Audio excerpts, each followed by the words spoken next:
Page 2, Old West Rodeo. I'll go through the system I use to learn a piece of music and let's see what happens. I look it over. I want an idea about how long it is. It's about 1.5 pages long. Check the clef signs because they're not always going to be treble and bass, so always check them. They are here, treble and bass. It has 1 sharp in the key signature. We're in the key of G major, and it's 4/4 time signature. I see a bunch of quarter notes and eighth notes and dotted halves. It's got some interesting rhythm things going on. And both hands are kind of busy doing different things, so I'm going to take it one hand at a time first to make sure I understand what each hand is doing, and then I'll attempt to put the hands together. The right hand starts with third finger on that B. That puts the hand here. In G position is 1 and 2 and. 1 and 2 and 3 and 4. And then a B flat in the second measure. Since third finger's on B, I'm going to use it on the B flat. Just bring it down. The hand position is all white keys. I'm just going to move to the black key whatever I need when I need it. And then it's back on the white keys. Now at the end of page 2, you have 1 beat rest. You need to come down to C position. So just come down. Because on top of page 3, it's a C chord. 1, 2, and then you come up 1 key to the D minor. You're just coming up 1 key. You want to get to the point eventually where you can make this move up or down 1 key. Not that fast, but the idea is you can move up or down 1 key without looking at the keyboard. You can feel 1 key going up and down. You have to look at first, maybe. Eventually, you want to be able to do this without looking.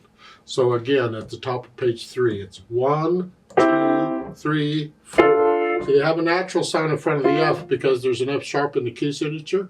If the natural sign were not there, that'd be an F sharp. They don't want that. They want an F natural. And then you come back down for the next measure, and it's a 2 here. I'm in this position. I'm going to use 2 on the E flat. Normally I'd use the same finger on the black key as I use on the white, but I need the third finger on that white key. I have an E natural coming. So I'm going to use second finger on the, it's what's in the book, it's here. And on this one, in the first measure, you're ending it here. You can stay here, go into the next measure. You don't need to move down immediately. You can reach down and here, and as you're playing this, then you're coming down. That playing it makes you move automatically. It's just yeah.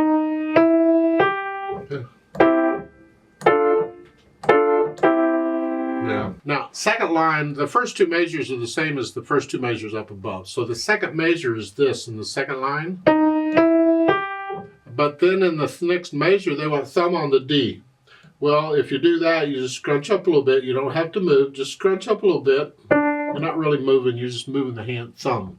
And second finger on C sharp. You're just crossing over. And both of those C's are sharp now. That sharp is good for the rest of the measure. Here. There are other fingerings we could use. This fingering works. We'll just use that. That's fine. And then at the end of that measure, the last measure, you're here. They have a 1 beat rest to come up here. You just come up like you were at the beginning. Last line.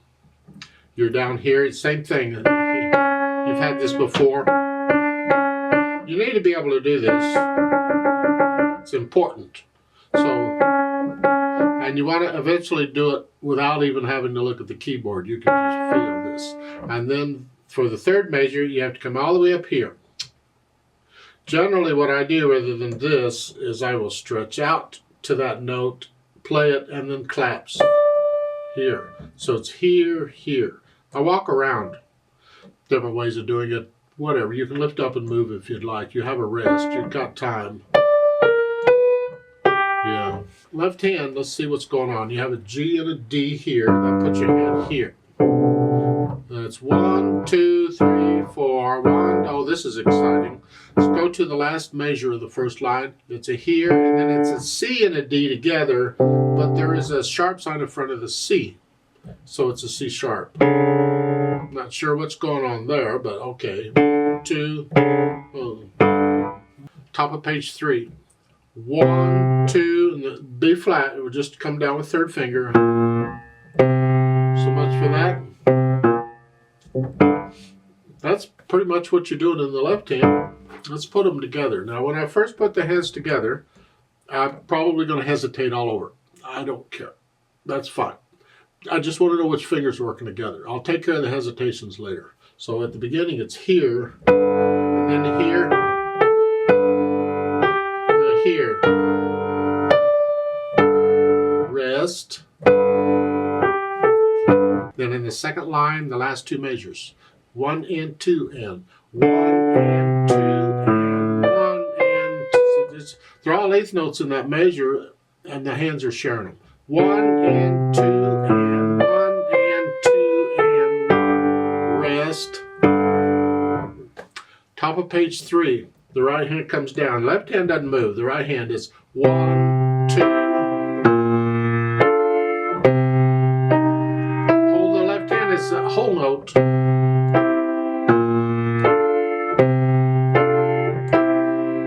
Get the idea? That's pretty much the piece.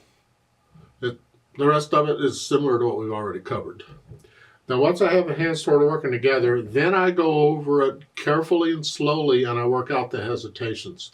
I need a steady beat all the way through. I could speed it up later, but right now, just a steady beat. And once I have that, okay, notes and rhythms and everything okay, because I'm playing it all connected right now. I've been playing everything connected.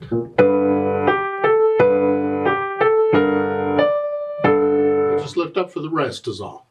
Now that I've got the notes and the rhythms, I'll add in the articulation or the expression. That's the slurs and staccatos and things. So the staccatos are short, and I'm hinging at the wrist here. Just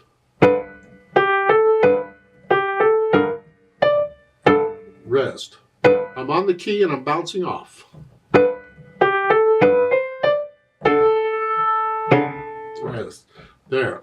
End of the first line on page 2. The 8 comes up on beat 4. 1, 2, 3, 4. The left hand's already done. It has a staccato. 1, 2, 3, 4. Make sure you hold it down the full 3 counts. Don't lift them at the same time. 1, 2, 3. See, I lifted them both right there. No, there's a way to notate that if that's what they wanted. Hold that C down until beat 4. Second line, the first 2 measures. Rest. Rest. Again, hold that dotted half note down for full 3 counts. Top of page 3, it's all staccato.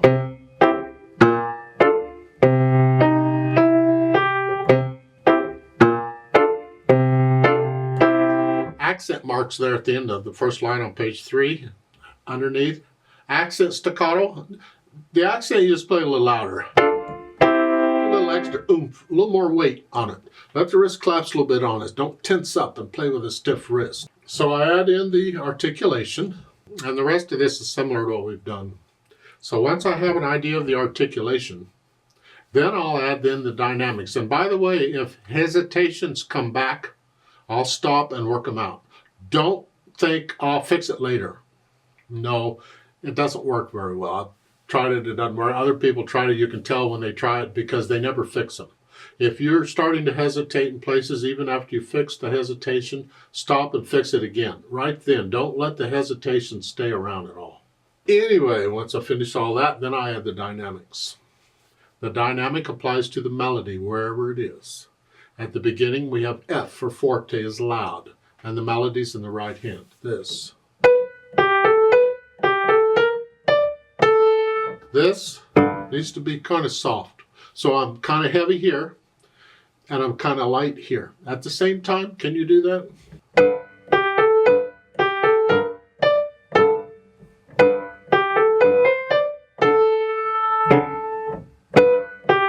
We get to top of page 3, it comes down a little bit to MF. Mezzo forte, which is moderately loud. Just a loud, then moderately loud. Not quite so loud. And here the left hand gets the melody. Whatever you think moderately loud. This needs to come down to sort of soft.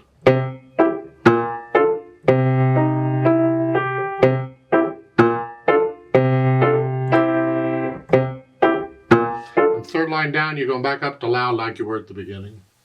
Now the last two measures, they give you a crescendo. Crescendo means to gradually get louder.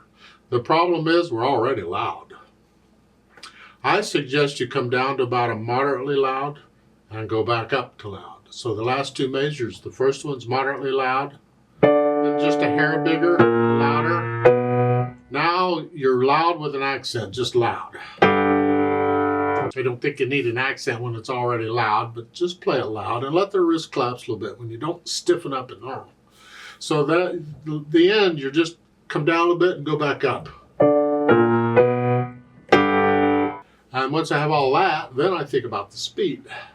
Allegro is fast, or quick, or happy, whatever. You're having fun, I reckon. It has to be your allegro, not mine, though. Everybody will take it at a different allegro. It's just on the quick side. What can you do accurately?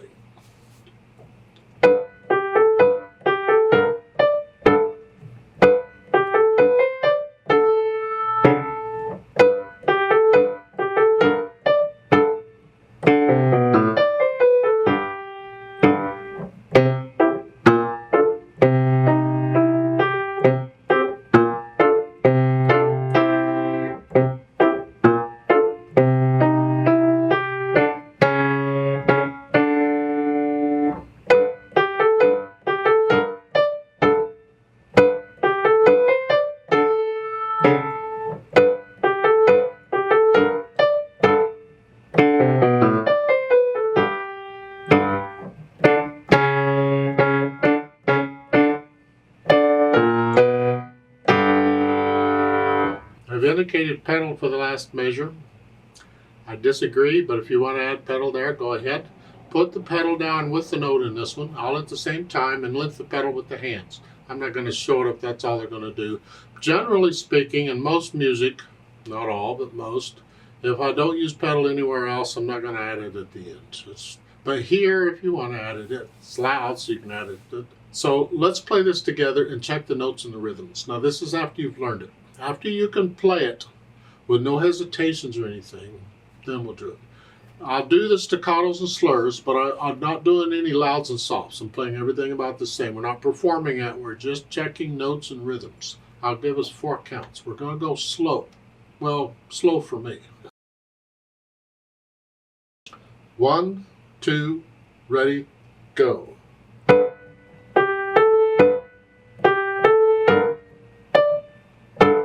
Rest. 2, 3, rest.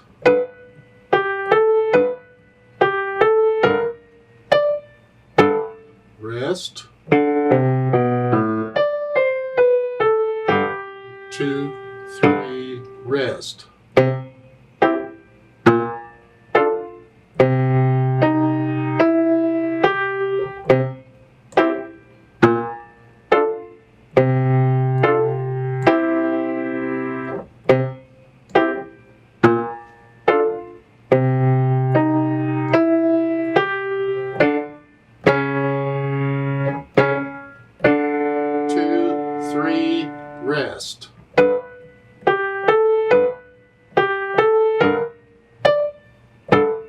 Rest. Rest. 2, 3, rest.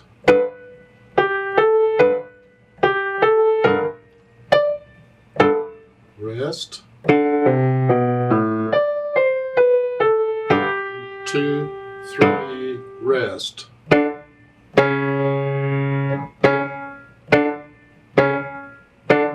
Rest. Rest.